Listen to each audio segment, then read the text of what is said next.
नमस्कार, सत श्री अकाल, राम राम साहब, हमारी वणक्कम। आप सभी को ऑल्टरनेट मीडिया में फिर से स्वागत है। मैं आपकी होस्ट गायत्री देवी। हमारे साथ जुड़े हुए हैं अंकित शाह। अपना उनका ट्विटर हैंडल राइट सामने है, Ankit @IIMA। So we have again after a small period of time. और अंकित हमेशा एक नई, क्या बोलूंगी, नई तरीके से चीजों को प्रेजेंट करते हैं। और कभी कभी वो लगता है कि सामने ही तो था, हमें नजर क्यों नहीं आया। मतलब एकदम एकदम सामने था पर नजर क्यों नहीं आया। तो आज की जो शुरुआत है बातचीत की, वो यहाँ से करूंगी कि मॉडर्न वर्ल्ड, कितना अच्छा लगता है ना जब हम बोलते हैं कि मॉडर्न लड़की, मॉडर्न लड़का, मॉडर्न एजुकेशन, मॉडर्न ये, मॉडर्न वो। मॉडर्न वर्ड के एक्चुअली मायने क्या है अंकित?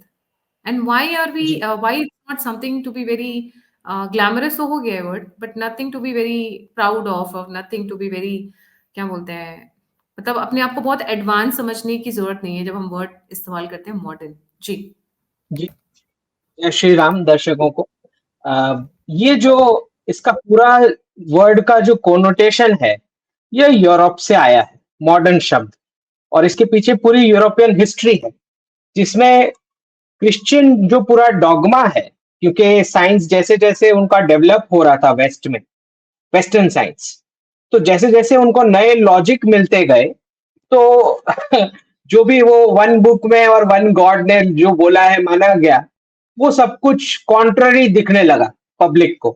तो जैसे जैसे पब्लिक को समझ में आने लगा कि ये चर्च जो बोल रहा है कि दिस बुक इज फाइनल और word of God is final, ये तो पूरा साइंटिफिक लॉजिक के ऑपोजिट जा रहा है। तो उसी में से उनका एथिज्म डेवलप हुआ कि भाई ये तो सब गड़बड़ है, या तो ये किसी ने मजाक कर दिया है हमारे साथ, या क्या हुआ है पता नहीं। तो क्योंकि साइंस के लॉजिक के साथ कुछ भी मैच नहीं हो रहा है, तो जैसे जैसे लोगों को पता लगने लगा, तो चर्च ने ये डिसाइड किया वेस्ट में कि हम जो भी क्रिश्चियन ट्रेडिशंस हैं, उसको कंटेम्प्ररी वर्ल्ड में जो भी नया एविडेंस मिलता है या साइंटिफिक लॉजिक मिलता है, उसमें डालने की कोशिश करेंगे, और उसको हम लेबल कर देंगे मॉडर्न। ठीक है। तो बेसिकली एब्राहमिक बिलीफ सिस्टम्स को रिडिक्यूल से बचाने के लिए मॉडर्न शब्द की उत्पत्ति की गई। ठीक है। तो हमें ये समझना है कि आज जब मॉडर्न शब्द का प्रयोग होता है, तो लोगों को लग रहा है कि हम किसी लेटेस्ट टेक्नोलॉजी की बात कर रहे हैं, या कुछ वर्ल्ड में कुछ नया खोजा गया इसके बारे में बात कर रहे हैं। तो उनको नहीं समझ में आ रहा कि जो कोनोटेशन इस शब्द का है, वो वहां से आया है कि ट्रेडिशंस को कैसे हम डाइल्यूट कर दें, ताकि हम नए साइंस के लॉजिक का क्लैश ना हो रिलीजन के साथ। ठीक है, ये वहां से इसका ओरिजिन आया है। तो वो सारी कंट्रीज जहां पे चर्च कभी थी ही नहीं, वो सारी कंट्रीज जहां पे एक वन पोप लेड प्रीस्ट की हायरार्की नहीं थी, प्रीस्ट वाले स्ट्रक्चर की, जहां पे कभी कन्वर्जन के ऑब्जेक्टिव्स नहीं थे जो हमारे धर्म में, और जहां कभी साइंस और धर्म के बीच कॉन्फ्लिक्ट ही नहीं था, ऐसे किसी भी देशों को मॉडर्न शब्द अप्लाई होता ही नहीं है। लोगों को ये बात नहीं पता है। लोगों को सुन के भी अजीब लगेगी कि अच्छा, हम तो मॉडर्न हो ही नहीं सकते फिर। बिकॉज हमारा जो साइंस है वो कभी कॉन्फ्लिक्ट किया ही नहीं धर्म के साथ। ठीक। तो पृथ्वी के लिए भूगोल शब्द का प्रयोग पहले से था। कभी पृथ्वी चपटी थी, ये तो रिलीजन बता रहे हैं, धर्म ने तो कभी बताया ही नहीं। धर्म ने तो भूगोल शब्द का इस्तेमाल किया। राइट। तो कभी हमने ये नहीं बोला कि पृथ्वी जो, अरे सूर्य जो है वो घूम रहा है पृथ्वी के इर्द गिर्द। ये तो सब उनके उनके वहां ये कॉन्फ्लिक्ट्स चले, क्योंकि रिलीजियस रिलीजियस मैंडेट्स और कमांडेट्स वाली उनकी चीजें थी। तो ये हमें समझना है कि मॉडर्न शब्द कभी भारत के लिए तो अप्लाई हो ही नहीं सकता, क्योंकि यहाँ पे कभी चर्च थी ही नहीं पहले से। तो वो डॉगमास और वो कमांडमेंट और मैंडेट वाली चीजें थी ही नहीं जब, तो आप मॉडर्न कैसे हो सकते हो? अब प्रॉब्लम ये है कि आज जो मॉडर्न शब्द इस्तेमाल होता है, लोगों को क्योंकि ये बैकग्राउंड पूरा पता ही नहीं है, तो उनको लगता है कि मॉडर्न होने का मतलब है कुछ भी ट्रेडिशनल है उसको कैंसिल कर दो। अब दिक्कत ये होने लगी है कि लॉजिक भी अब लोग नहीं ढूंढते। तुरंत ही कुछ कुछ भी चीज अगर आपको नई ट्राई करनी है, तो आप तुरंत बोल देते हो मॉडर्न, बिना ये जाने कि इसके कॉन्सिक्वेंसेस क्या होंगे।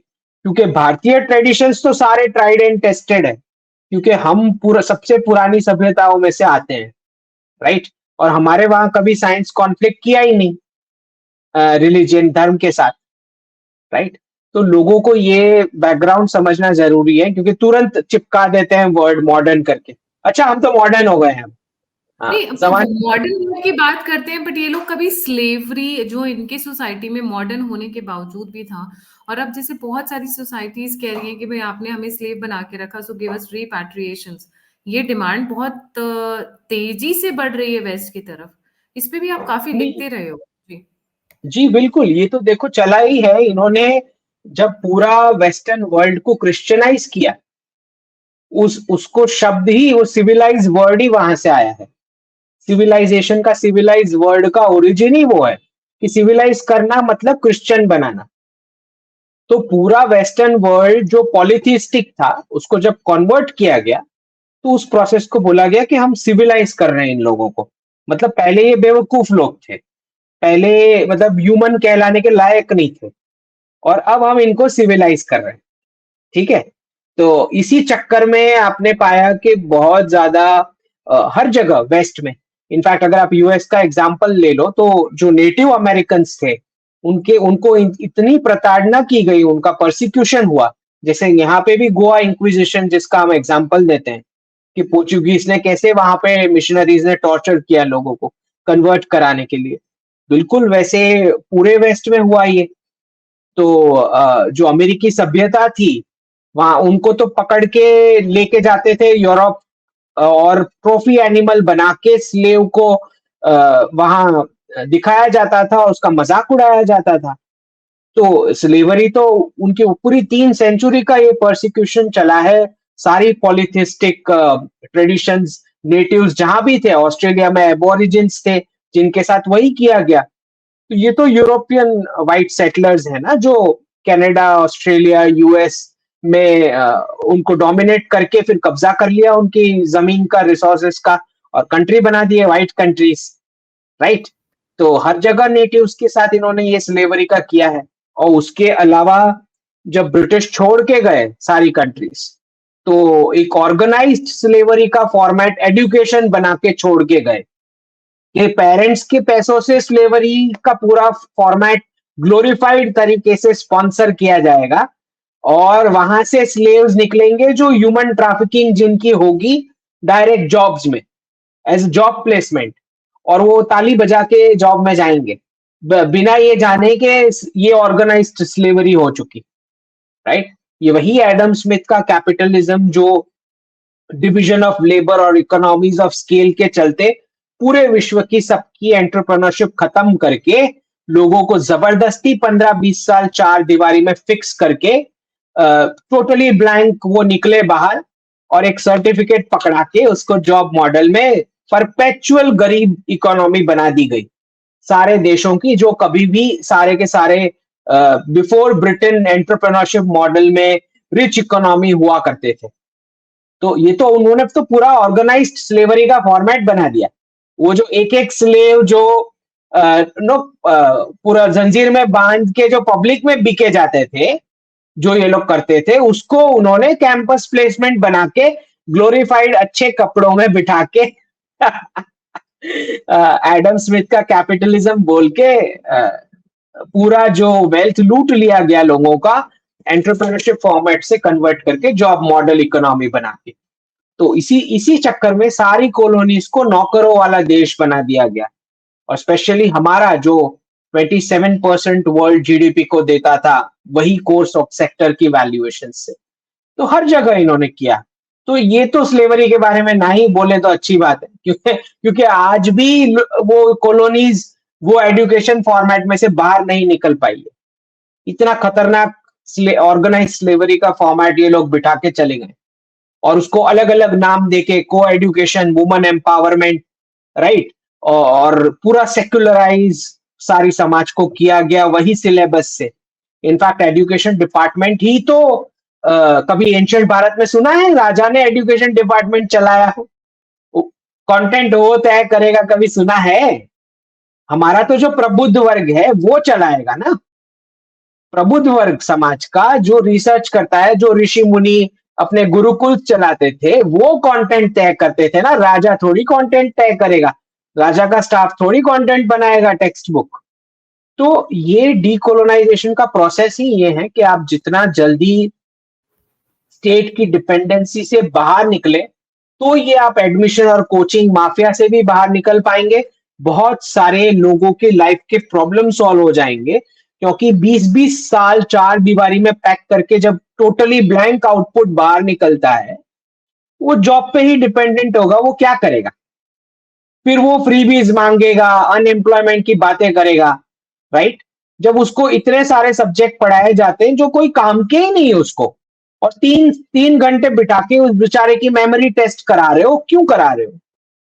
तो ये जो है, इसी पे जहां पे गवर्नमेंट वर्क कर रही है अपनी ओर से, एनईपी लेके, एनईपी में रिफॉर्म्स के लिए भी कमेटी बनाई है उन्होंने, और इंडिया नॉलेज जो नॉलेज सिस्टम है उस पर भी आईकेएस पे भी वर्क हो रहा है।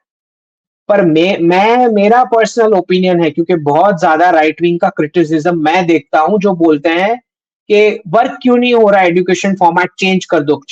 मैं बता रहा हूं, इन्होंने नहीं करना है, वो इनका काम ही नहीं है, ये लोग कर रहे हैं, ठीक है, लेकिन आप इनके ऊपर रिलाई मत हो। This is what I am trying to say.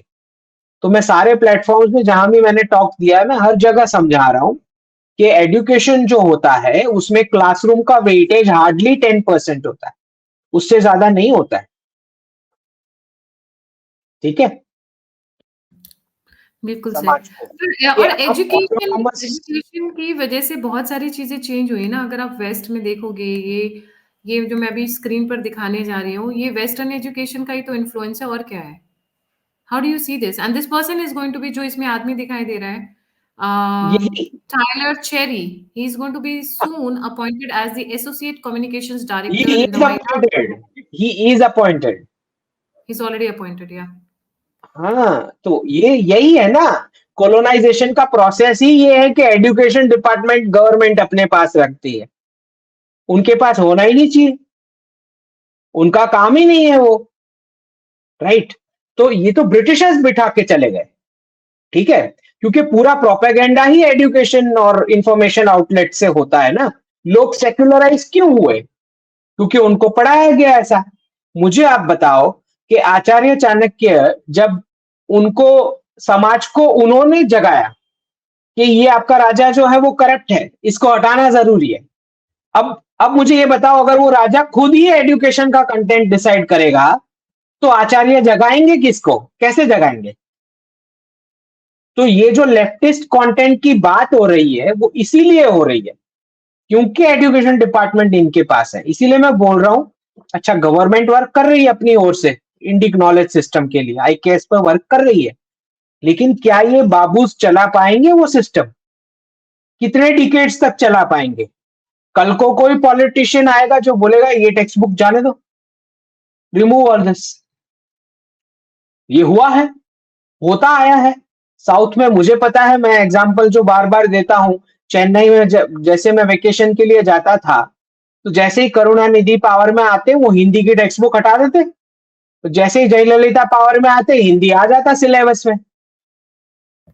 तो मैं ये समझाने की कोशिश कर रहा हूं कि एजुकेशन इनका काम ही नहीं होता, ये समाज के प्रबुद्ध वर्ग का काम है कि वो ऑटोनॉमस गुरुकुल खुद स्थापित करें, और 18 साल की एज तक तो आप एम्पावर कर ही दो उसको कि अपना सेल्फ एम्प्लॉयमेंट करना वो शुरू कर दे, राइट? स्टेट के ऊपर आप कब तक डिपेंडेंट रहोगे? चलो मान भी लो, अच्छा लोगों को लगता है, अच्छा मोदी जी का चाहे कोई भी इंटेंट हो, लेकिन कंटेंट तो वो बाबू लिखेगा ना, वो सिस्टम भी डिप्लॉय बाबू करेगा। कल को ये नीट और ये सारी एग्जाम कैसे सैबोटाज हुई? क्योंकि ये वही माफिया है जिन्होंने बाबू के साथ मिलकर सैबोटाज किया। इसीलिए मैं बता रहा हूं कि एजुकेशन एंशिएंट भारत में कभी भी राजा या राजा का स्टाफ नहीं डिसाइड करता था, ठीक है, वो समाज के प्रबुद्ध वर्ग ने करना है। King system was also good, it was not entirely bad. मुझे अब ऐसा लगता है, जैसे मैं आपकी बातें सुनती हूँ, कई लोगों की और बातें सुनती हूँ, मुझे लगता था कि हमारा जो प्रिंसली सिस्टम था, after all, before the Britishers came, we had princely system, it had lot of देखिए, गुड थिंग्स, एक सेटल्ड था जो हमारा एंशिएंट सिस्टम था, सबके रोल डिसाइडेड थे, स्किल इंडस्ट्रीज अच्छे लेवल पर चलती थी, तभी तो सोने की चिड़िया बने थे हम्म। भाई, आसमान से थोड़ी देखिए ना बन गए थे, गायत्री जी, तो नहीं था देखिए उस गायत्री सिस्टम। जी, गवर्नेंस गवर्नेंस के जितने भी फॉर्मेट के ऑप्शंस हैं, सबके अपने अपने कुछ ना कुछ प्लस है, कुछ ना कुछ माइनस है। ठीक है। और क्योंकि अब लोगों को ये बता दिया गया है कि हर एक वोटर जो है रैशनली वोट करता है, that is the assumption of western democracy format, जो एक्चुअली रॉन्ग अजम्पशन है। People are not rationally voting, in fact आधे तो वोट करने ही नहीं जाते, इतने आलसी लोग हैं। तो मैं जो बता रहा हूं कि हर एक गवर्नेंस फॉर्मेट का कुछ ना कुछ प्लस माइनस होता है, लेकिन जो एंशियंट भारत की जो इंटेंट है, वो तो आप पकड़ सकते हो। मेथड्स नहीं पकड़ सकते, लेकिन इंटेंट तो इंप्लीमेंट कर ही सकते हो। तो कौन रोक रहा है जब आप इतने फंडिंग स्पेंड कर रहे हो, इतने पैसे प्राइवेट कोचिंग पे, फिर कोचिंग क्लास पे भी दे रहे हो, और फिर मंदिर में भी दे रहे हो, राइट? तो इवेंचुअली कम्युनिटी क्यों नहीं अपना सेटअप कर सकती? जैसे आपने अयोध्या आपका सबसे बड़ा स्ट्रॉन्गेस्ट विग्रह बन चुका। अब कितने रिसर्चर्स, ओरिजिनल इंडिक रिसर्चर्स वहां जाके सेटल होके गुरुकुल स्टार्ट किए, या सोच भी रहे हैं इसके बारे में? एक भी नहीं। सबके सब बोल रहा है गवर्नमेंट कब करेगी। मतलब स्टेट के ऊपर डिपेंडेंट होके बैठे हो। फिर जब गवर्नमेंट वाला बाबू टेक्स्ट बुक निकालेगा, इंडिक नॉलेज सिस्टम वाली, तो एक एक लाइन चेक करके बोलेंगे देखो इसमें प्रॉब्लम है, इसमें प्रॉब्लम है। ये आपका काम नहीं है। This is not how you go about. अच्छा, जब तक आप मिस्टेक निकालोगे तब तक नया पॉलिटिशियन आ गया होगा, फिर वो बोलेगा ये पुरानी टेक्स्ट बुक रख दो साइड पे।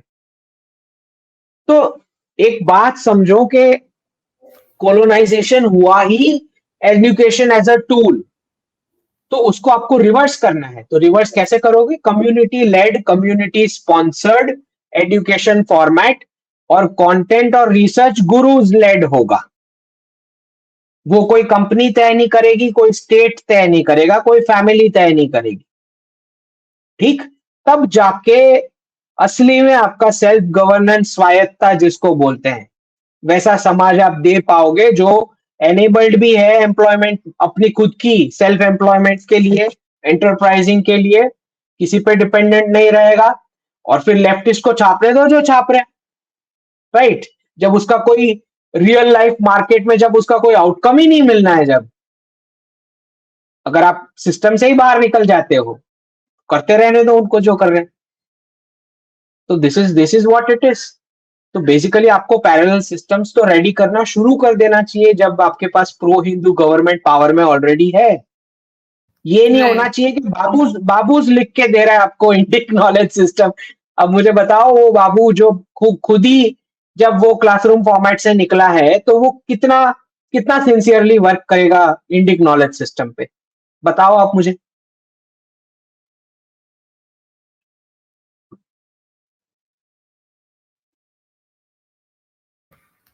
बात सही कह रहे हो, एकदम सही। जब उसने खुद ने भी मैकेकुले की पढ़ाई कर रखी है, तो फिर वो हमें क्या, वो वही चीज तो पढ़ेगा, नहीं तो पढ़ाएगा। नहीं, समाज का क्या क्या रोल है, मुझे ये बताओ। सब कुछ आप इंतजार कर रहे हो मोदी जी करेंगे, सब कुछ। मतलब आप मोदी जी के कितने क्लोन बनाओगे? 1 लाख क्लोन बना दो आप। आई थिंक अंकित क्या हुआ है, आप बिल्कुल सही कह रहे हैं। एक तो रिस्पॉन्सिबिलिटीज दूसरों के सर पर छोड़ देना। पहले क्या होता था, पहले बच्चे गुरुकुल जाते थे, घर आते थे, घर पर माँ होती थी, माँ ही पढ़ाती थी या जो भी है, फिर बाकी खेलना कूदना, भाई बहनों के बीच में उठना, कोई ना कोई स्किल सीखना। जैसे मैंने देखा है, जो बिजनेसमैन कम्युनिटी है वहां पर अभी भी मैंने कुछ एक बिजनेस फैमिलीज देखी हुई हैं कि बच्चे जब कॉलेज से वापस आ जाते हैं, स्कूल से वापस आ जाते हैं, वो जाकर दुकान पर बैठते हैं। ठीक है, क्यों? सीखना तो जरूरी है है ही, उनको। वो उनको दोनों ब्रेक। स्टेट में है। गुजरात और राजस्थान में आप क्लियर ये देख पाओगे, क्योंकि एनेबल करना है ना उसको, उसको फाइनेंशियली इंडिपेंडेंट बनना है। तो हुँ। फैमिली और कम्युनिटी के थ्रू ही हो सकता है वो स्किल्स, क्योंकि हाँ, तो क्लास में वो तो मेमोरी टेस्ट हो रही है, जिसका कोई मेमोरी। मतलब ही नहीं है मार्केट के साथ। अब मैंने अल्फा, बीटा, गामा पढ़ा था, मुझे आज तक उसका समझ नहीं आया कि मैंने पढ़ा क्यों था, ऑनेस्टली बताऊँ, ठीक है? सी देयर इज़, मैं ये नहीं कह रही हूँ कि वो खराब है, बट आपको एक बेसिक एजुकेशन चाहिए, उसके बाद आपको स्किल्ड एजुकेशन चाहिए, आपकी काबिलियत के हिसाब से और आपकी नीड के हिसाब से। अब मैं इतना सब कुछ पढ़कर आई थी, टेरिडोफाइट्स, ब्रायोफाइट, एल्गे, फंजाई, मतलब मैंने जो भी पढ़ा अपने साइंस के टाइम पर। Now when I look back, I feel, हम लोग महिलाएं भी कई बार डिस्कस करती हैं कि यार हमने अपनी जिंदगी के 25-25, 30-30 साल, right from starting of third, when we were 3 year old और 5 year old, हमने 20 साल एजुकेशन को दिए, और अभी भी हम घर पर बैठे हुए हैं। इससे अच्छा तो हम सिलाई बुनाई सीख लेते, इससे अच्छा हम पार्लर का काम सीख लेते, इससे अच्छा हम ये सीख लेते। There are lot of women who talk like this nowadays, उनको ये लगता है कि क्लियर गायत्री जी, ये पूरा ब्रिटिश कॉलोनियल मेथड का एक माफिया चल रहा है। Exactly, it's a mafia, it's 20 एन साल, एडमिनिस्ट्रेशन में है 15-20 ये साल माफिया है। ह्यूमन लाइफ की, 15-20 साल मतलब क्रिमिनल हो आप, उसको कैद करके रखते हो 4 दीवारी में, और उसको बोल रहे हो कि उस सब्जेक्ट पे तू फोकस कर जो तुझे नहीं आता। 20 साल तक ये करवाने के बाद फिर वो कंपनी का एचआर वाला ढूंढ रहा है कि इसको क्या आता है। पहले 20 साल ये लगा रहा है क्या नहीं आता उसमें, और फिर एचआर वाला 40 साल तक ढूंढता रहता है कि इसको क्या आता है। ओके, समझ आ रहा है मैं क्या चल रहा है? मैं देखो, अफ्रीका में जितनी भी कंट्रीज में रही हूँ, वो महिलाएं यही तो कहती हैं कि इससे अच्छा गायत्री, अच्छा यहाँ पर बहुत सारी गुजराती फैमिलीज हैं जिनकी महिलाएं, I would say they are really smart like that, क्योंकि या तो उनको पार्लर का काम आता है, या उनको टेलरिंग का काम आता है, या फिर उनको सम केटरिंग का काम स्किल्स। आता है। हाँ, they will pick some skill, and they will wherever go in the world, वो ऐसा स्किल होगा जो वो घर से कर सकती हैं, and they can earn their pocket money very nicely, बल्कि अपने हस्बैंड को गिफ्ट भी वो अपने पैसों से देती हैं, लाइक दैट, और mainly mainly autonomy, autonomy, autonomy. Enterprising without dependency on anybody, right? तो आज भी अपने घंटे भी वो खुद डिसाइड करेंगे ये कब करना है, मुझे कितने टाइम के लिए करना है, राइट? प्रायर बर्थ रेट्स भी फॉल नहीं होंगे, वो भी मेंटेन हो पा रहा है, बाकी की रिस्पॉन्सिबिलिटी भी कंटिन्यू हो पा रही है, क्योंकि फाइनेंशियल एक्टिविटी का स्टीयरिंग व्हील उसके खुद के हाथ में है ना। तो यही तो कोलोनाइजेशन का प्रोसेस ही ये था कि सारे देशों को गरीब बना दिया गया, ये पूरा ऑर्गेनाइज्ड स्लेवरी का फॉर्मेट बना के।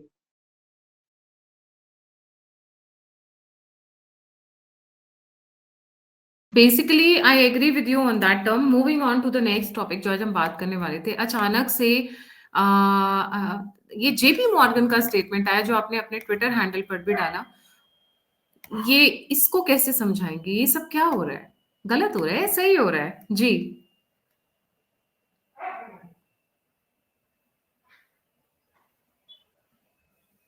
हाँ, ये जो है, सबसे पहली बार हिस्ट्री में ये हो रहा है कि हमारा बॉन्ड जो है वो जेपी मॉर्गन के उसकी लिस्ट में आ रहा है, और जिसका मतलब है कि अच्छे खासे इन्वेस्टमेंट आने वाले हैं भारत के मार्केट में, और इक्विटी में नहीं आ रहा है, ये बॉन्ड में आ रहा है। मतलब वो आपकी करेंसी का पावर बढ़ाता है इवेंचुअली, ठीक है? और वो जो चार्ट मैंने डाला है वो शॉर्ट पोजीशन जो है वो यूएस के ट्रेजरी बॉन्ड की है, ठीक है? तो उसकी शॉर्ट पोजीशन लगाते हुए वो उसके ऊपर मैंने ये डाला है कि 28 जून को जो ये लिस्टिंग होएगी, और ये चलेगा टिल मार्च अप्रैल 2025 तक, ये पूरा पीरियड जहां पे बहुत सारी कंट्रीज के पैसे लगेंगे हमारे बॉन्ड के अंदर। बेसिकली डी डॉलराइजेशन का ये इंपॉर्टेंट फंक्शन है कि आपका खुद का रूपी बॉन्ड उतना स्ट्रांग हो, ना कि यूएस ट्रेजरी बॉन्ड, ठीक है? सो तो जब बॉन्ड आता है तो हमारी करेंसी, मतलब जो रुपी है, वो अप्रिशिएट करती है, मतलब वो बेटर हो जाती है, स्ट्रांग हो जाती है कंपेयर नहीं, टू। स्ट्रांग हो जाएगी, आपको आपकी प्रिंटिंग कैपेसिटी बढ़ती है आपकी करेंसी की, इवेंचुअली नेट इफेक्ट में, इनडायरेक्टली, ठीक है? तो जितना आपका बॉन्ड में इन्वेस्टमेंट आएगा उतना लोगों का, मतलब बाहर वालों का सपोर्ट और फेथ बढ़ रहा है आपकी इकोनॉमी के ऊपर, आपकी उससे आपकी करेंसी की प्रिंटिंग कैपेसिटी बढ़ेगी। जितनी प्रिंटिंग कैपेसिटी बढ़ेगी उतना ज्यादा आप जो है अपने बिजनेसमैन को लो रेट ऑफ इंटरेस्ट पे आप लोन्स भी दे पाओगे इवेंचुअली। वो तो इस बजट से आपको पता ही लग जाएगा, ठीक है?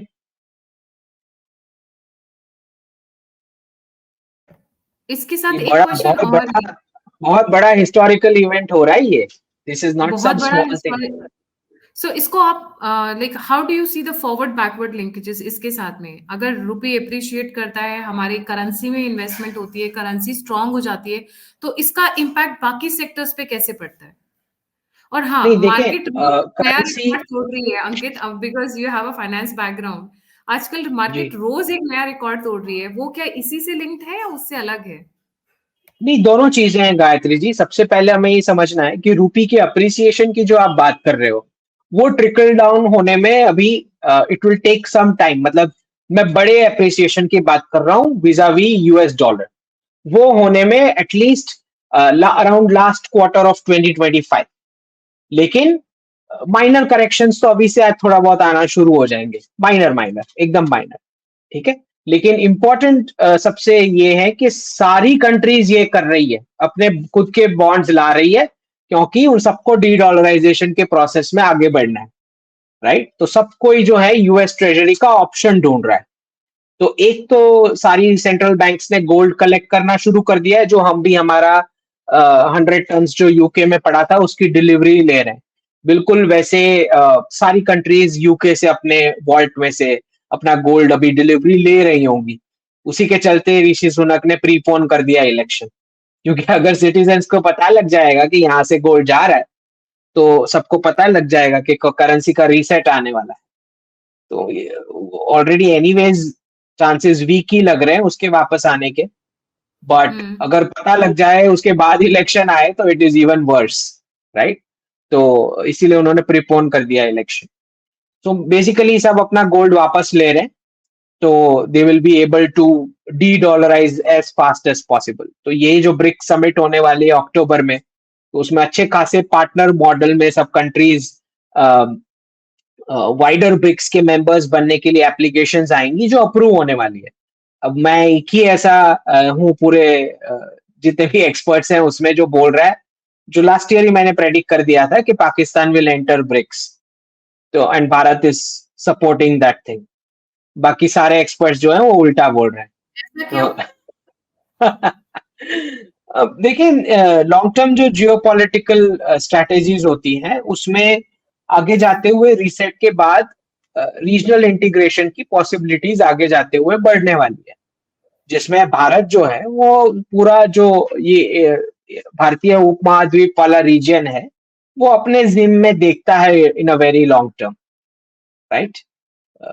इन टर्म्स ऑफ पॉलिसीज। ठीक है। तो ऑब्वियस है कि पाकिस्तान, बांग्लादेश और श्रीलंका, एटलीस्ट ये तीन कंट्रीज पार्टनर कंट्री मॉडल में ब्रिक्स में ज्वाइन हो सकती है। ठीक है। पाकिस्तान, श्रीलंका जॉइन हो सकती है। बांग्लादेश। बांग्लादेश। पाकिस्तान और बांग्लादेश से तो सबसे ज़्यादा दुःख भरी कहानी हो रही है अभी हम हिंदुओं की, और यही जॉइन कर लेंगे। जी, जी, अब क्योंकि करेंगे। पाकिस्तान और बांग्लादेश की बात कर रहे हैं हम लोग, पर एक क्योंकि फाइनेंस से रिलेटेड बात कर रहे हैं, डॉलर पर एक मेजर डेवलपमेंट आई जिस पे आपने ट्वीट किया, तो मैं अपने व्यूअर्स से रिक्वेस्ट करूँगी कि प्लीज़ आप इनके ट्विटर हैंडल को फॉलो करें। काफ़ी इंपॉर्टेंट पॉइंट्स अंकित अपने ट्विटर हैंडल्स पे लिखते हैं, जैसे इन्होंने लिखा अभी रिसेंटली, इब्राहिम हाशिम को जवाब देते हुए, डोंट बेट अगेंस्ट डॉलर, उन्होंने एक ऐसे लिखा था, as the global north heads towards the most leadership-less governance ever in history, there will be short-term pains. A bright multipolar world awaits at the end of the dark tunnel in the next decade. आप ये ऐसा क्यों कह रहे हो? आप de dollarisation की बात कर रहे थे लंबे समय से, और हम ये जी। देख रहे हो। जी। तो ये जो इब्राहिम जो है is is one of my good friends, और ये चाइना में पोस्टेड है। ओके। यूएई का टॉप ऑफिशियल है। और वो जो आर्टिकल है वो किसी वेस्टर्न एक्सपर्ट ने लिखा है कि don't bet against the dollar. तो वो जो मेल्टडाउन वाला पूरा आर्टिकल है, उसी आर्टिकल में वो दोनों खुद को ही कॉन्ट्राडिक्ट करता है। पहले बोलता है कि नहीं नहीं, US dollar is very strong, कुछ नहीं हो सकता। फिर उसी आर्टिकल में लिखता है प्लीज डोंट चैलेंज इट। तो उस पर इब्राहिम ने लिखा है कि max bye max 2035 2036 is the last year. ठीक है। उसके बाद कुछ भी नहीं है यूएस डॉलर का।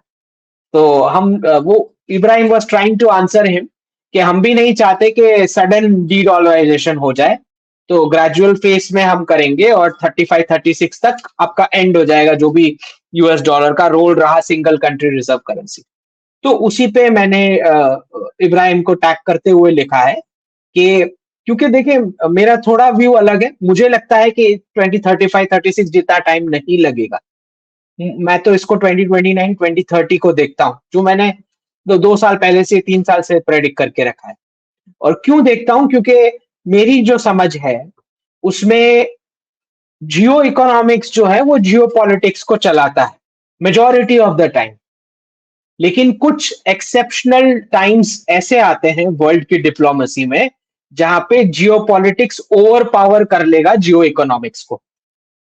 ऐसी छोटी विंडोज ऑफ टाइम आती है, और वो टाइम मैं देखता हूं after the dilution with the US dollar, जहां पे वेस्ट बोलेगा कि नहीं अब इसको क्लोज ही कर देते हैं, let's not extend it, right.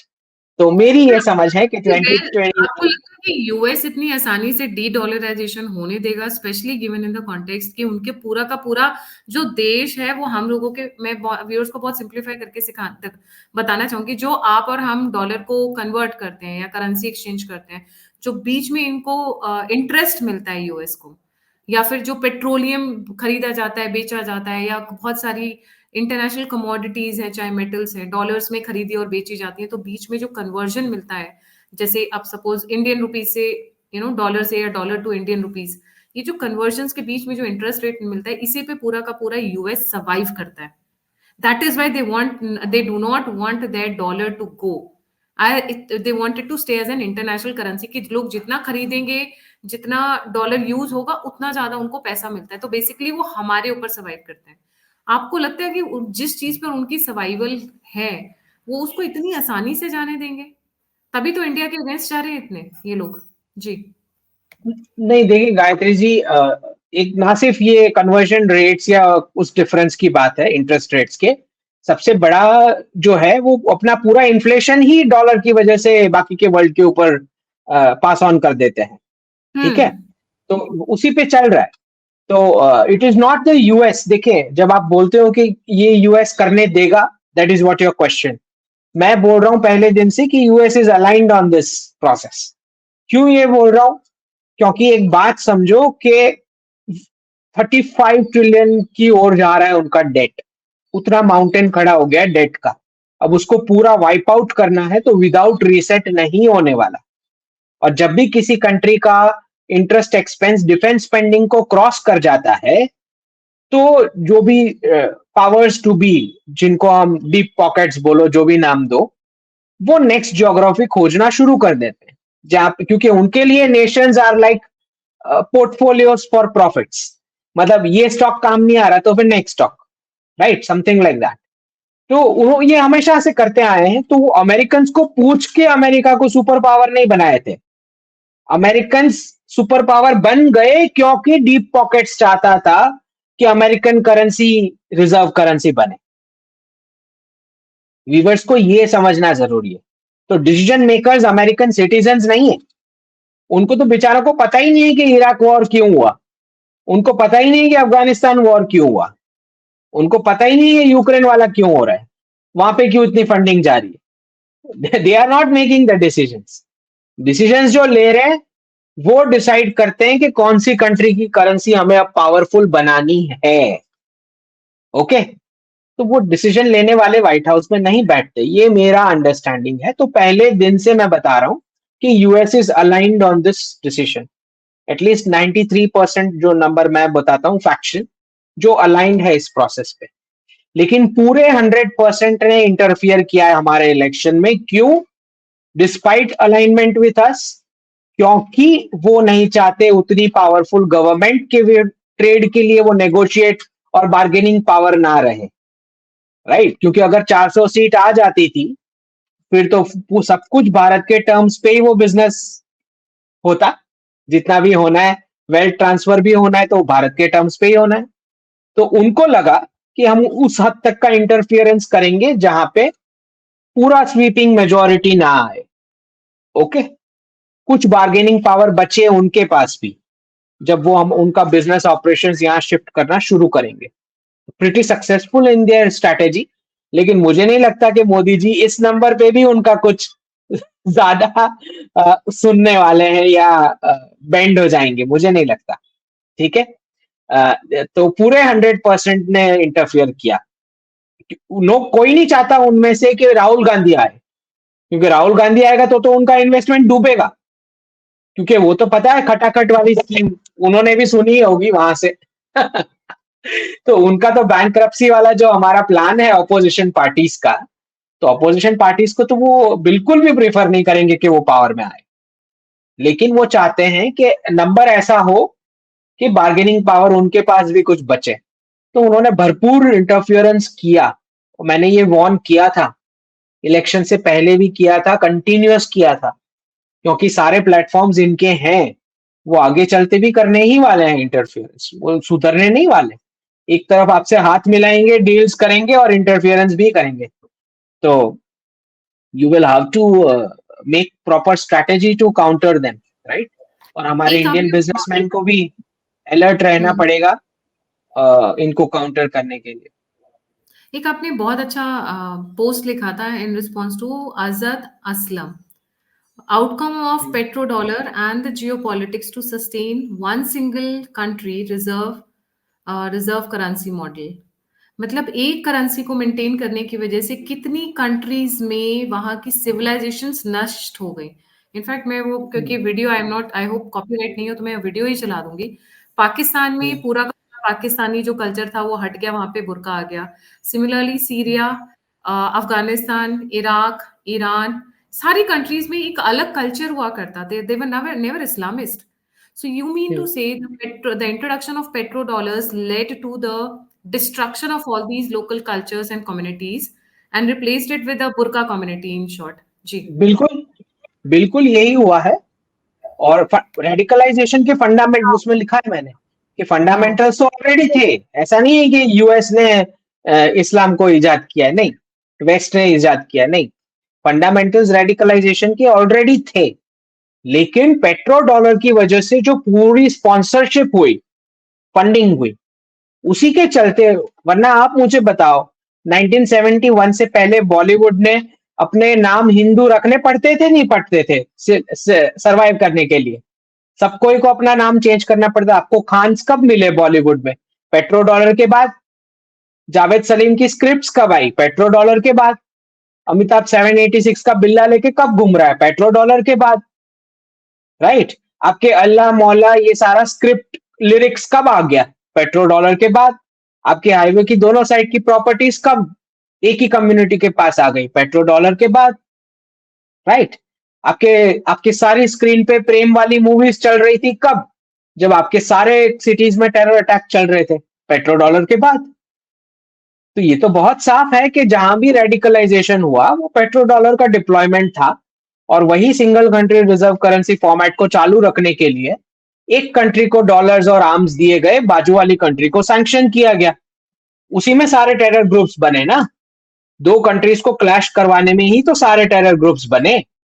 तो पहले पाउंड और बाद में डॉलर, ये दोनों single country reserve currency status में चलाने के लिए सारे आर्टिफिशियल हॉटस्पॉट्स खड़े हुए। Ukraine, PoK, Taiwan, north Korea, south Korea, Iran, Israel, ये सारे हॉटस्पॉट्स कैसे क्रिएट हुए? Because of pound and dollar. और उसी में ये सारी सभ्यताएं जो हैं सारे के सारे जबरदस्ती ब्लैक बूरते में कैद किए गए सारी कंट्रीज को। इसीलिए डी डॉलराइजेशन के साथ पैरेलल डी रेडिकलाइजेशन चल रहा है। तभी तो यूएई ने मंदिर स्टार्ट किया, तभी तो ताजिकिस्तान ने बैन किया। ये पैरेलल ही चलेगा। ना सिर्फ ये, चाइना के अंदर भी डी रेडिकलाइजेशन और डी मिशनराइजेशन, डी कम्युनिज्म तीनों चल रहा है। वो एंशंट मंदिर्स को रिवाइव कर रहे हैं, लेकिन not for radicals and not for missionaries, only for Taoism, Buddhism, जो भारतीय लिंक्ड धर्म है, उन्हीं को रिवाइव किए जा रहे हैं चाइना के अंदर। ठीक है? Not missionaries, not radicals. तो बहुत साफ है जो मैं थीम बताया हूं 2 साल पहले से, de dollarisation, de radicalisation, de missionarisation, de communism और डी कोलोनाइजेशन। ये प्रोसेस पूरे वर्ल्ड में पैरेलल ही चलेगा। And they're all linked to petrodollars, in short. All of them, all of them clearly linked to the single country reserve currency format. Right, right. आप मुझे एक बताओ ना, इसी इजराइल का कब इंडिपेंडेंस कब हुआ इजराइल का? राइट, वही वही एरा है ना भारत के साथ। तो वो हॉटस्पॉट कब क्रिएट किया गया? पैलेस्टीन के साथ, जब हमारा पाकिस्तान के साथ पीओके वाला जब हॉटस्पॉट क्रिएट हुआ, राइट? सबको पता है कि कहाँ-कहाँ हॉटस्पॉट खड़े हुए। Europe is standing at Russian borders, Russia standing at China borders, China standing India borders, India standing at Pakistan borders, Pakistan standing at Afghanistan borders, Afghanistan standing at Iran borders, Iran standing at Iraq borders. सबको पता है कि to bucket theory वाली पूरी जियो politics चली। एक bucket को dollars और आर्म्स दिए गए, बाजू वाले बकेट को सैंक्शन किया गया, बोला गया तुम्हारा बाजू वाला रोग कंट्री है। उसी उसी के चलते single country reserve currency format चला है, राइट? सबको पता है, हु डजंट नो दिस? मैंने तो अपनी बुक में बहुत डिटेल में, अच्छा, क्योंकि हमारे जितने भी जियोपॉलिटिकल एक्सपर्ट्स हैं पूरे वर्ल्ड के और जितनी भी थिंक टैंक्स थी, वो पिछले 20 साल से फेक नैरेटिव्स चला रहे थे, बोल रहे थे कि पाकिस्तान आर्मी अमेरिका को बेवकूफ बना रही है, फेक वॉर ऑन टेरर चला रहे। नहीं नहीं, पाकिस्तान आर्मी अमेरिका को बेवकूफ नहीं बना रहे थे। पाकिस्तान आर्मी और डीप पॉकेट मिल के अमेरिकन टैक्स पेयर को बेवकूफ बना रहे थे। वो एक बिल्डिंग में डॉलर प्रिंट हो रहा था, बाजू की डिफेंस कंपनी में जा रहा था वो पैसा, और वो मिसाइल वो खाली डेजर्ट में फोड़ा जा रहा था। ठीक है, तो पाकिस्तान उनको नहीं बेवकूफ बना रहा था, पाकिस्तान आर्मी और डीप पॉकेट मिलके अमेरिकन टैक्स पेयर को बेवकूफ बना रहे थे, जो अभी भी यूक्रेन में चल रहा है, राइट? जबकि सबको पता है कि आउटपुट क्या निकलना है। आधा यूक्रेन वही डीप पॉकेट्स वाली कंपनीज को जाना है और आधा यूक्रेन जो है वो रशिया ले जाएगा। आउटकम ऑलरेडी पता है, जब से स्टार्ट हुआ तब से पता है। ठीक है, पैसे कहां जा रहे हैं? एक बिल्डिंग में छप रहे, बाजू की बिल्डिंग में डिफेंस कॉन्ट्रैक्टर के पॉकेट में जा रहे। ठीक है, हाउ यही चला है। मुझे बताओ कौन सी कंट्री अमेरिका जीता है, कौन सा वॉर जीता? वियतनाम हार गया, अफगानिस्तान हार गया, क्योंकि वो जीतने के लिए जब कर ही नहीं रहा वॉर, वो करेंसी छाप के बाजू की बिल्डिंग में पेमेंट करने के लिए कर रहा है वॉर, जीतने के लिए कर ही नहीं रहा जब। राइट, बिल्कुल सही। आपने एक क्योंकि अब हम लोग इस्लाम की बात कर रहे थे, तो अभी एक रिसेंटली आया भी था, बट इस पे बहुत ज़्यादा मैं फोकस नहीं करूँगी। आई थिंक दिस इज़ क्योंकि जिस तरीके से अभी हीट वेव और बाकी चीज़ें चल रही थी, I think they could not manage it. More than 1,300 pilgrims died during Hajj amid extreme heat in Saudi Arabia. देखिए देखिए गायत्री जी, जो डी रेडिकलाइजेशन का वेव चल रहा है और जितनी भी सऊदी अरेबिया की अगर ट्विटर पे आप एडवर्टीजमेंट देखोगे टूरिज्म की, तो वो एंशियंट टेम्पल टाउन्स को प्रमोट कर रहे हैं, या नियोम प्रोजेक्ट को, या जो न्यू मुरब्बा जिसको बोलते हैं, वो सब प्रमोशन हो रहा है। हज का प्रमोशन नहीं हो रहा है।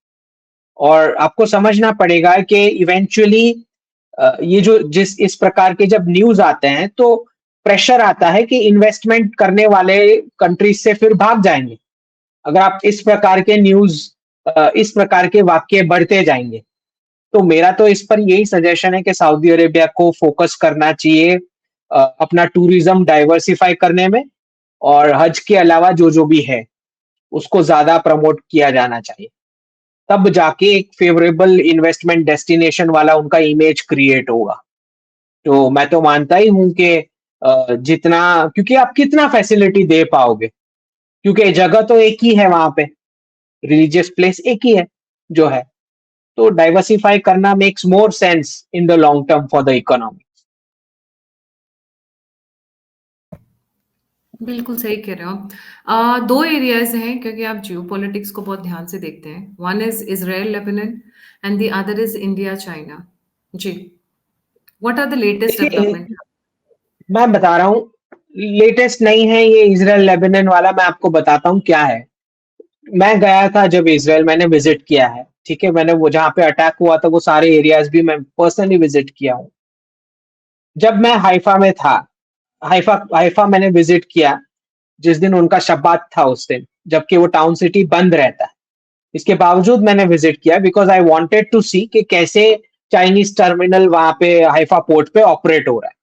तो जब मैं वहां गया उसी दिन लेबनान से रॉकेट्स फायर हुए हाइफा की ओर, दैट वेरी डे। ठीक है, बिना, और मैं जानता हूं जीरो प्रोवोकेशन, टेल अवीव ने बिल्कुल प्रोवोकेट उनको नहीं किया हुआ था। बेवजह के आप रॉकेट्स, थाउजेंड्स में रॉकेट्स फायर कर रहे हो, रोज के रोज 7 अक्टूबर से कंटिन्यूअस विदाउट एनी प्रोवोकेशन ये चल रहा है, तो कब तक इजराइल इसको झेलेगा? आप मुझे बताओ। जब आपको कोई गाजा कॉन्फ्लिक्ट के साथ आपका कोई लेना देना नहीं है सिवाय इसके कि आपको एज अ प्रॉक्सी यूज किया जा रहा है, राइट? सिवाय इसके लेबनान को क्या लेना देना है गाजा के साथ? अच्छा, पैलेस्टीन से कुछ हो रहा है, वेस्ट बैंक से कुछ हो रहा है, तो थोड़ा बहुत चलो आपको समझ आ रहा है कि भाई गाजा के साथ इनका कुछ लिंकेजेस है। लेबनान को क्या है भाई? Why are you interfering? जब आपको पता है कि एक कंट्री के ऊपर टेरर अटैक हुआ है and they are trying to counter it, तो आप उनको रोकने के लिए जानबूझ के आपकी टेरिटरी से रॉकेट चला रहे हो, वो भी इनोसेंट सिविलियंस के ऊपर। और मुझे पता है जब I was there in the visit, तो तुरंत ही सायरन बजना शुरू हो जाता है। बेवजह आप लोगों की लाइफ में इतना केओस, गायत्री जी आप मानोगे नहीं, ये छोटी सी कंट्री जो हर ओर से घिरी हुई है रेडिकल्स से, आप अगर आपको छोटे बच्चों को देखोगे ना तो आपको दया आ जाएगी। मतलब वो इतने सहमे हुए होते हैं किसी, मतलब I am an unknown person to them, right? तो किसी छोटे बच्चे को आप छू भी नहीं सकते, मतलब राइट, वो उतने डरे हुए होते हैं। अननोन पर्सन को देखते ही वो ये हो जाते हैं। तो वो कैसी लाइफ होती होगी आप जरा सोच के देखो, जो 24/7 कभी भी सायरन बजने लगता है टेरर अटैक का। कहीं पे कोई रैंडम स्टैबिंग हुई, राइट, कहीं पे किसी टेररिस्ट ने शूट आउट कर दिया, तो ये तो कब तक कोई कंट्री झेलेगी, right? There is a limit to it. तो वो रिटेलिएशन फिर आप झेलो। और फिर यहाँ पे ये इजरायलीज भी कम नहीं है, दे आर वेरी पैट्रियट। तो वो तो उनके तो 14 15 16 की एज वाले बच्चे जो कंपलसरी मिलिट्री ट्रेनिंग लेते हैं, मैंने तो पूरे ट्रेन के डिब्बे देखे जो गन्स लेके बेचारे इतने एग्जॉस्ट हो चुके थे कि they were sleeping on the floor of the train. क्योंकि इतनी यंग एज में आप मिलिट्री ट्रेनिंग जब उनको दोगे, इनफैक्ट मैं तो कुछ लोगों से मिला जो यंग एज यंगस्टर्स जो गाजा में डिप्लॉय हुए थे, 15-20 दिन वहां सर्व करके आए हुए थे। And when I asked them, अच्छा कि वहां क्या मतलब कैसे आपका होता है, क्या खाना मिलता है, कैसे होता है, तो बता रहे थे वो बिल्ली मार के खा रहे थे जिंदा रहने के लिए गाजा में। यंगस्टर्स 17-18 की एज वाले, बिल्ली और च्युइंगम। उसने मुझे बताया कि this is what we ate, क्योंकि खाना नहीं था वहां पे, खाना भी नहीं मिल रहा था। तो ठीक है भाई, अब दोनों अब्राहमिक्स हैं और nobody wants to give up, और बर्थ रेट वो मेंटेन करके चल रहे हैं, जीडीपी के साथ बर्थ रेट दिखाते हैं वो अपना, जीडीपी के नंबर के साथ, कि हम तो 4-4 3-3 चिल्ड्रन प्रोड्यूस करेंगे, 2 मर जाएंगे इस कंट्री के लिए। वो भी तैयार है इजराइल वाले, इट्स अ पावरफुल कंट्री। और मेंटालिटी बन चुकी है उनकी कि हम तो लड़ेंगे।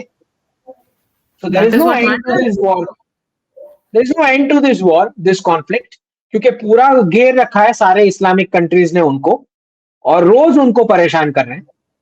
और आपको यूएस अपना बीच झेलोगे? में नहीं देता है, जब मन करता है तो साथ दिखा देता है कि साथ में खड़ा है इजराइल के, जब मन करता है दिखा देता है कि उनकी नहीं तो हम वेपन्स नहीं देखिए, देंगे।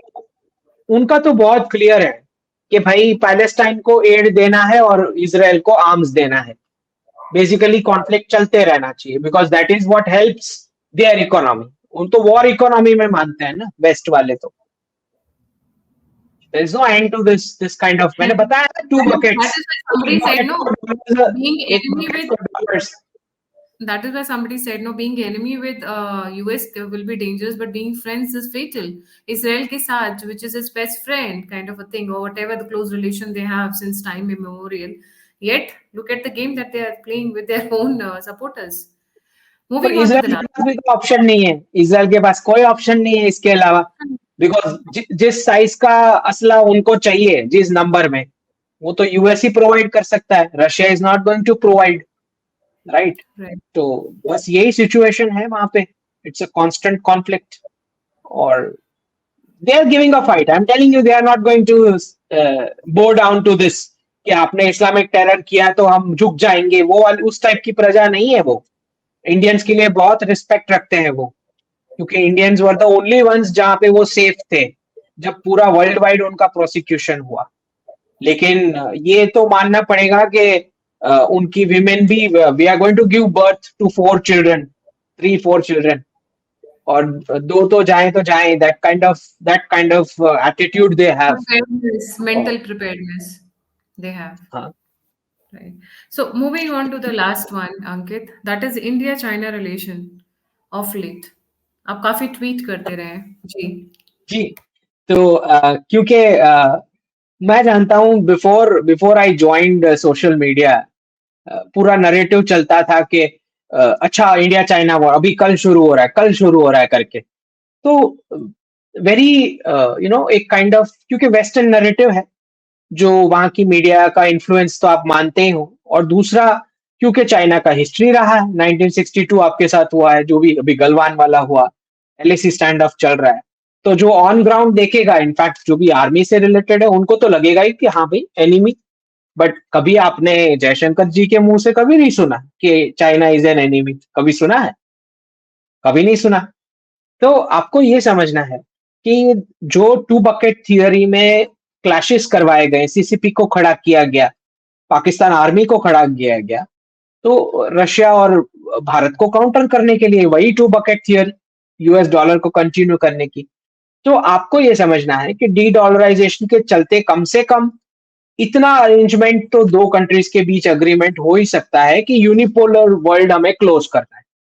मल्टीपोलर में कैसे बिहेव करना है वो हमें समझ, वो क्लैरिटी आते आते कंट्रीज को 2029 2030 होने वाला है। वो इजी नहीं है वो डिवाइस करना कि किसका स्फीयर ऑफ इन्फ्लुएंस कितना रहेगा, कहां तक कॉम्प्रोमाइज करेंगे, क्योंकि इवन साउथ ईस्ट एशिया में आप जानते हो कि हमारा तो कल्चरल टाइज पूरा लाओस कंबोडिया तक था, पूरा मंदिर इकोसिस्टम था एंशिएंट भारत का। ना सिर्फ ये सारी कंट्रीज जो है, जो नॉर्थ ईस्ट में ट्रेड की कनेक्टिविटी उनके साथ बनने वाली है, जिसको मल्टी मोडल ट्रांसपोर्ट वाला हम जो बोलते हैं सिस्टम, तो ट्रेड से लेके कल्चरल टाइज तो हमारी तय है।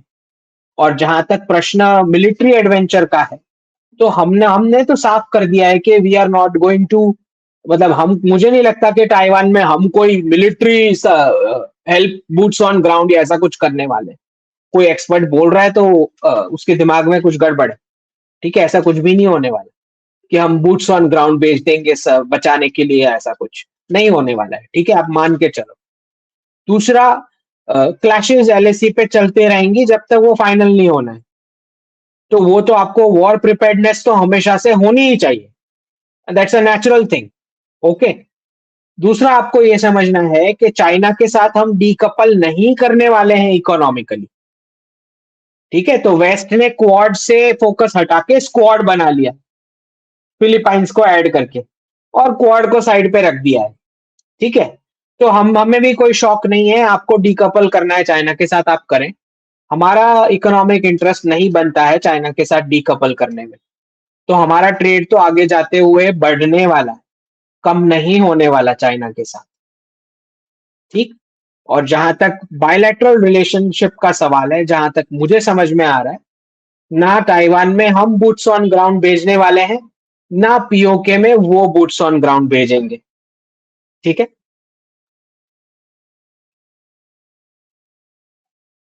So it's going to be kind of मतलब बातें बातें चलती रहेंगी, बाकी देखते हैं फिर क्या होगा। देखो, हमने कभी भी नहीं किया है, we have never sent our army for anything of this sort कि पीपल एक्सपेक्ट कि वॉर्स में भेजेंगे on any side, be it this side और be it that side. We have never done that and I think we are going to maintain that policy. हाँ, independence से पहले Britishers ने जो भी किया, जो भी हमारी आर्मी थी, that was a very different time all together, उसको हम कंपेयर नहीं कर सकते हैं अभी फिलहाल। Right right. आपको कितना टाइम लगता है? डी डॉलराइजेशन फास्ट एनफ हो गया, कितना टाइम लगेगा? क्योंकि आप, de dollarization has been your core subject. Timeline the timeline is the same, timeline is the same, 2029 2030। मुझे नहीं लगता इससे ज्यादा ये आगे एक्सटेंड कर पाए। एक दिस ना इज बड़ी ऑल। फनी चीज है अंकित, आपने जो टाइमलाइन दिया है, that is the timeline what astrologers give for world war 3 at the same time. मैं मजाक नहीं कर रही हूँ, मैं मजाक नहीं कर रही हूँ। और मैं जी नहीं, मैं बिलीव करती हूँ एस्ट्रोलॉजी में, ठीक है? तो मैं जी, कई बार देखिए मैं उतना शायद टीवी सीरियल नहीं देखती या कुछ और, जितना मैं एस्ट्रोलॉजी के एपिसोड्स देखती हूँ डिफरेंट हाँ जगह पे। सो मैंने ये देखा है, जो लोग जिनकी काफी मान्यता है, वो गलत है सही मैं नहीं बता सकती हूँ, पर काफी लोग जिनकी मान्यता है वो ये कह रहे हैं कि जो ये सिचुएशन है ये बिल्डअप हो रहा है वर्ल्ड वॉर 3 के लिए, कल्मिनेटिंग इन देखिए 2029-30। देखिए जब ये वो जमाना है गायत्री जी जहाँ पे आप पूरा साइबर शटडाउन कर सकते हो कंट्रीज का, जहाँ पे आप पूरी कंट्रीज में वायरस फैला सकते हो, जो हो ही चुका है एक बार तो कोरोना में। तो इसमें वर्ल्ड वॉर का एक्चुअली ये एस्ट्रोलॉजर्स क्या डेफिनेशन बता रहे हैं, वो इम्पोर्टेंट है। मतलब वो क्या वो बोल रहे हैं कि सारी कंट्रीज पार्टिसिपेट करेंगी, फुल स्केल ट्रेडिशनल वॉर की बात हो रही है, किस चीज की बात हो रही है?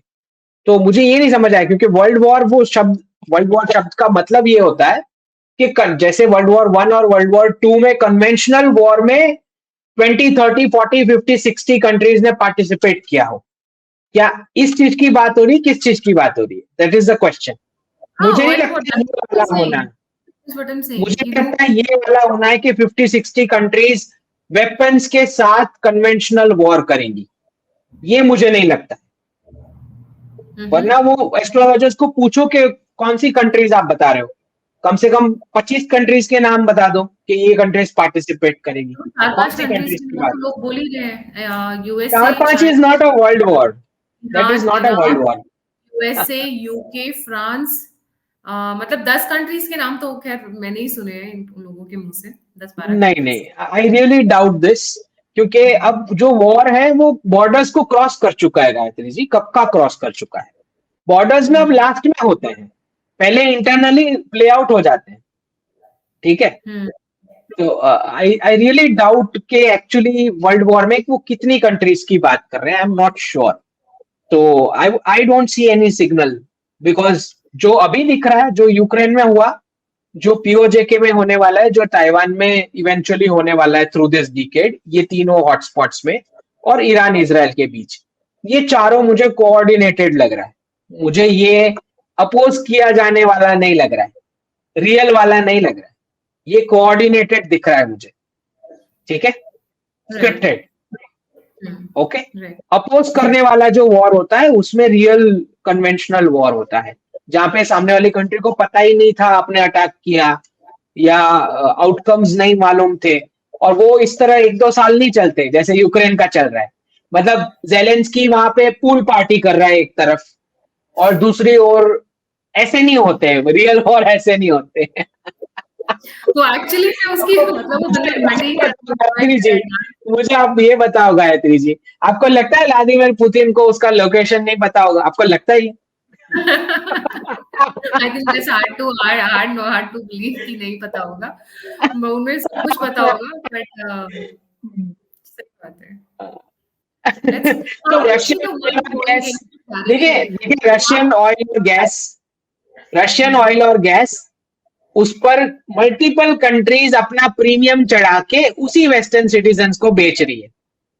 हाँ, समझ आ रही है आपको बात? हंस रहे हम भी तो बेच रहे हैं। किसी और की बात क्यों, मैं हम भी बेच रहे हैं। मैं वही तो बता रहा हूँ आपको, वही बता रहा हूँ। तो कोई इस वॉर को क्यों रोकेगा, जरा मुझे आप बता दो, रीजन बता दो। अच्छा, अच्छा, किसकी अभी जेब खाली हो रही है? वो लोग कहाँ हैं? किसकी जेब लेकिन खाली हो रही है? अमेरिकन सिटीजन्स की जेब खाली हो रही है, यूरोपियन सिटीजन्स की जेब खाली हो रही है। दिख रहा है सबको क्लियर? ठीक है। राइट, डिफेंस के डील्स किसको मिल रहे हैं? वही डीप पॉकेट वाली कंपनीज को। तो फेडरल रिजर्व से पैसे छप रहे हैं, बाजू की बिल्डिंग में डिफेंस कॉन्ट्रैक्टर के पॉकेट में जा रहे हैं, ठीक है।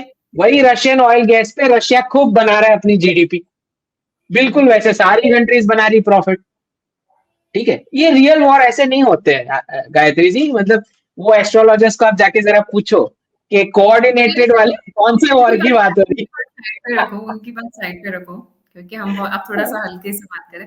How do you see, like जब आप मैक्रो व्यू देखते हो वर्ल्ड का, टॉप मोस्ट व्यू देखते हो, do you see a positive outcome towards the end of this decade, or do you see some kind of big upheavals? क्योंकि 2024 जिस तरह गया है, the starting 5-6 months, I see them as difficult months. I don't see them as easy months.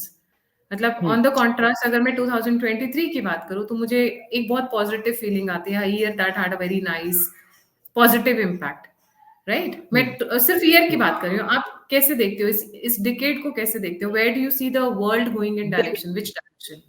देखिए, जो मैं 2029-30 के लिए पूरा क्राइसिस और रीसेट की जो मैं बात कर रहा हूँ, उस हिसाब से ये बहुत ही पेनफुल डिकेड है, बहुत ही ज्यादा। और उसमें भारत एक ही ऐसा देश है जो जिसमें कुछ स्टेबिलिटी होंगी अच्छी खासी, compare to rest of the world.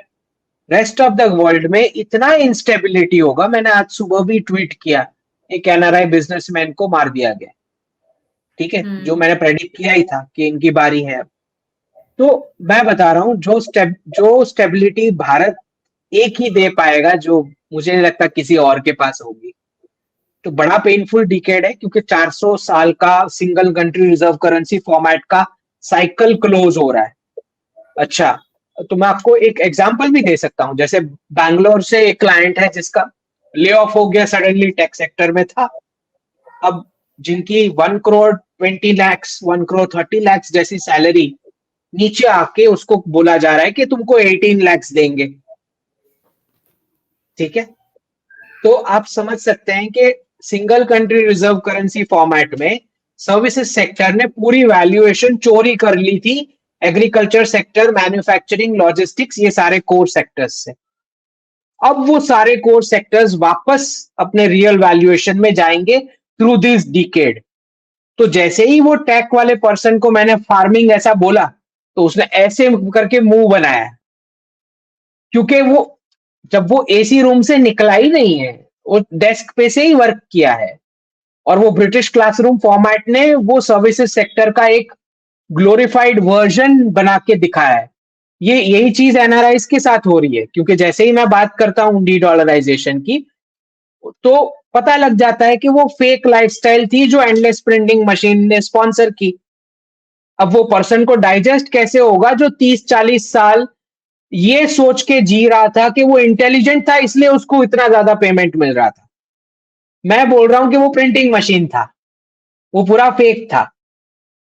तो ये 400 साल का रिवर्सल सर्विसेज सेक्टर वाले लोगों के लिए पेनफुल होने वाला है, क्योंकि वो ट्रांजिशन उसको समझ ही नहीं आ रहा कि क्यों उसको ऐसे बोला जा रहा है कि एग्रीकल्चर, मैन्युफैक्चरिंग, लॉजिस्टिक्स ये ज्यादा पावरफुल होने वाले हैं।